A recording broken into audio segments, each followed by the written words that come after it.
অসুবিধা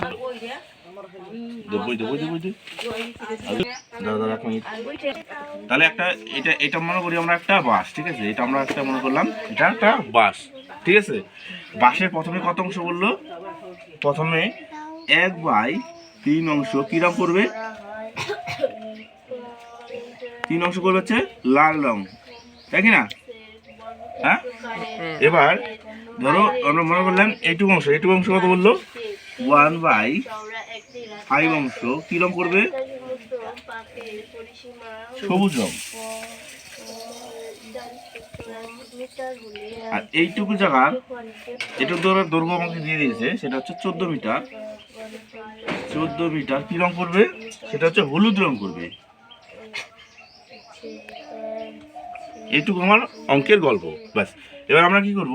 আমরা দেখো এইটুকু জায়গা আমরা দৈর্ঘ্যটা আমরা জানি না, তাহলে এইটুকু জায়গা আমরা মোটটা বের করিনি। আমরা লিখব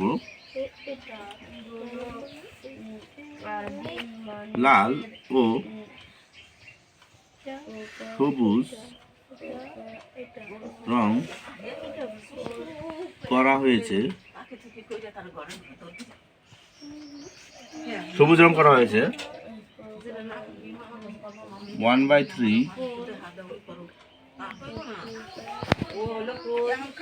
তাহলে আমরা কি এটা লসাগু করবো?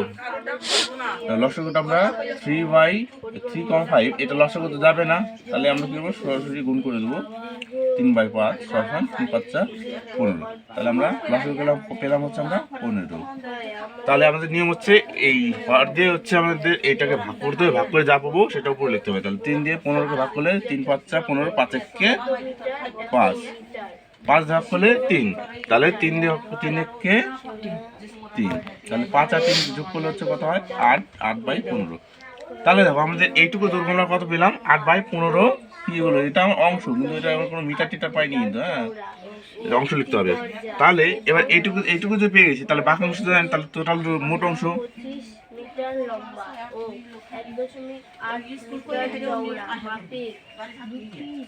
আমরা জানি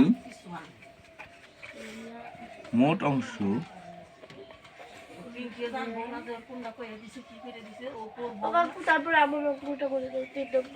এটা লিখবো না, আমরা লিখবো ধরি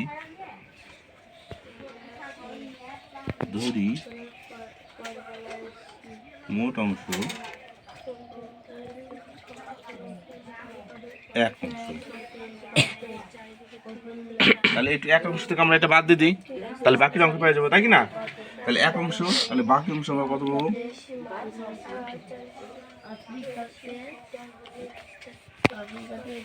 1 - 8/15। এই লসাগু কত হবে? 15। তাহলে 15কে 15 বসাবো, বিয়োগ 15কে 15, তাহলে 1 দিয়ে গুণ করলে হচ্ছে 8। তাহলে কত পেলাম আমরা? 7/15। ঠিক আছে, এবার আমরা করব এই যে 7/15 অংশ, মানে আমরা এইটুকুর জায়গা পেয়ে গেলাম 7/15। তার এইটুকুর মান কত? 7/15। 7/15 অংশের জন্য দেখো মান আমাকে দিয়ে দিয়েছে কত? 14। তাহলে প্রশ্নানুসারে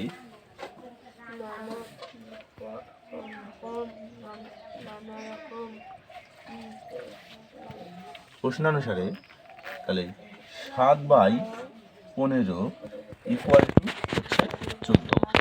তাহলে এখানে আমরা একটা কাজ করতে পারি, 15টা মানে বজ্রগুণ করে দেবো, 14 নিচে কিছু না, মানে 1 আছে। তাহলে কি হবে? 14 গুণন 15 বাই, তাহলে 7 চলে আসবে। তাহলে 7 দিয়ে কেটে দিই, 7 2 14, 15 2 30 মিটার। তাহলে আমাদের মোট বাঁশের দৈর্ঘ্য কত পেলাম? অতএব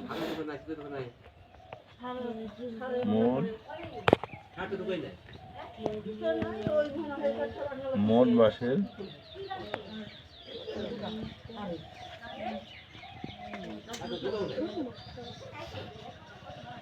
30 মিটার।